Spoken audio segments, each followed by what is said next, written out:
Good morning and welcome to the Governor's Summit on Agriculture Viability in the state. We are really pleased to have so many people here. We understand how busy of a time of year this is.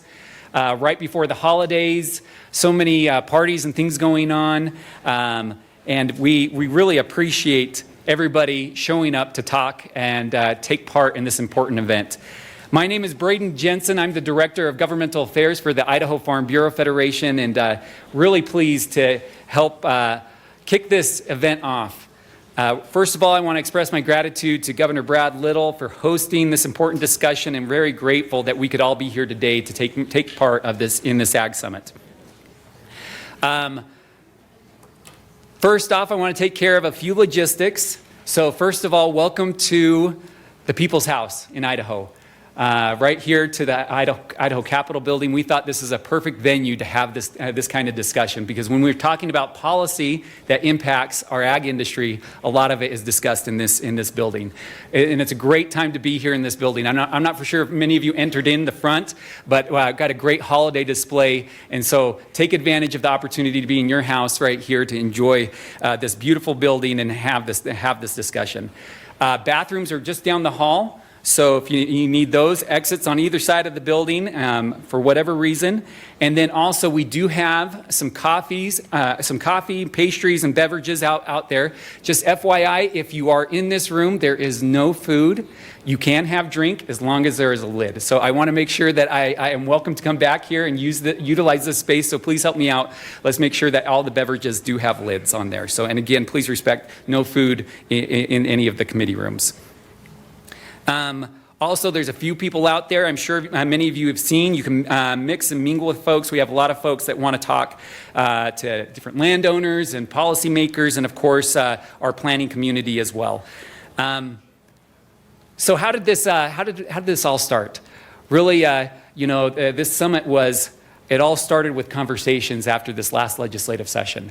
We got done talking to a bunch of legislators, and you thought, really the further discussion on this conversation of how we continue to make agriculture viable in the state, it just can't come from just one organization, two organizations. It's got to be a more broad and collective group.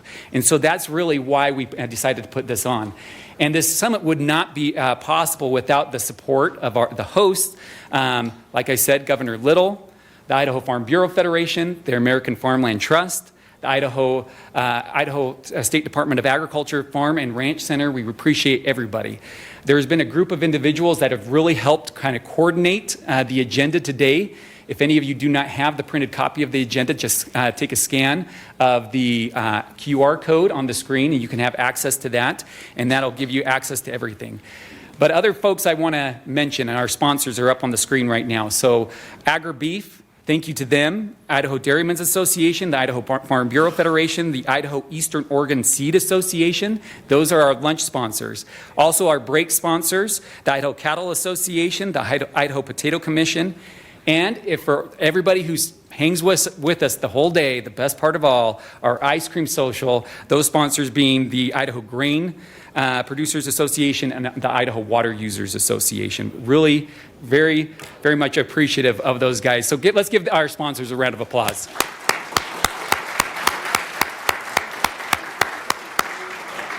Many of those individuals are here in the room. If not right now, you'll see them throughout the day, and so thank you to them.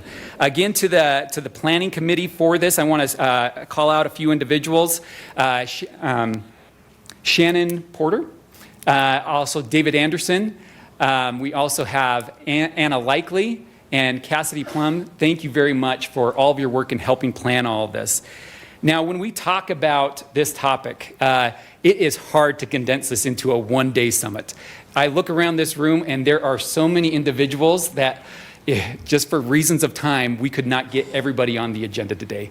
I look at the Crookham family, they've done a great job. I've seen so many others, and we really do appreciate everybody in this room. And for those that will participate, and everybody in this room will have a chance to participate through our virtual roundtable, and we want these discussions to be fluid.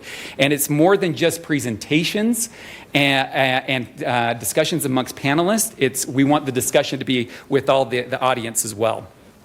So a few things that I want to point out. You know, this topic has garnered a lot of attention over the past several years. Most recently on the Boise State Public Radio, they had a whole series that was only supposed to, I believe, go for the month of October. Then it rolled into half of the month of November as well. It's their Land and Legacy series, and that's available on their website. And really, I shout out to Grace Crookham, Guy, who was able to coordinate that, and Chris Cookham as well. I know that you had your hand in that as well, so thank you.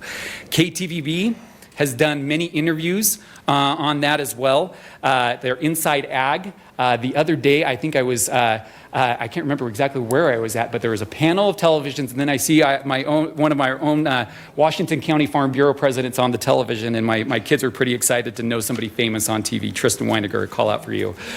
But so many others, I wish I had time enough to call you all out. You know, the Nampa and Caldwell Chamber of Commerce, their Ag Committee, George Crookham was the breakfast speaker, and he talked about this topic, and again, so many others. But, you know, Idaho agriculture, it is strong. It's the backbone of our industry, and it's still facing a lot of pressures. There's a lot of headwinds on so many fronts, right? We're going to talk a bit about that. The University of Idaho had a great forum yesterday talking about giving an outlook of the Idaho ag industry. Markets for a lot of our commodities are down, except for cattle. But, and those are some of the realities that all play into this conversation of the pressures that are being put on our farmland. In this very room, during the interim, since the legislative session has adjourned, they have been talking about another challenge of the state, which is housing shortage, right? And this is another real issue, affordable housing for our citizens, because like Lieutenant Governor Bedke always says, Idaho has been discovered and more people continue to move here, and those that are here want the next generation to be able to stay here. But how do we do that and balance the needs of production agriculture all at the same time? So, I want to make a clear statement. There are a lot of ideas on this. There's a lot of folks that think they have the golden solution, or at least maybe a part of the solution. Today is designed for the idea sharing. Some of the ideas that you'll hear today will be very welcomed. Others might be a little bit more challenging to hear. And some of them might not land well at all, and that's okay.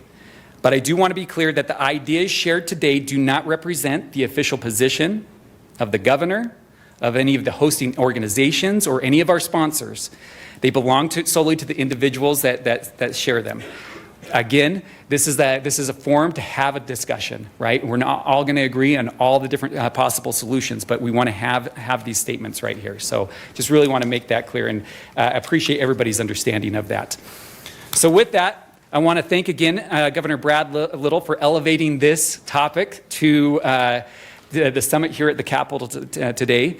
I also want to thank and recognize our State Department of Agriculture Director, Chanel Tewalt, and then also you'll hear a little bit later from our newly elected president of the Idaho Farm Bureau Federation, Matt Dorsey, a native of Canyon County, and you'll hear from them. So I'm going to turn at this time the mic over to our governor for some opening remarks and get us kicked off here. So thank you, Governor. Help me welcome Governor Little.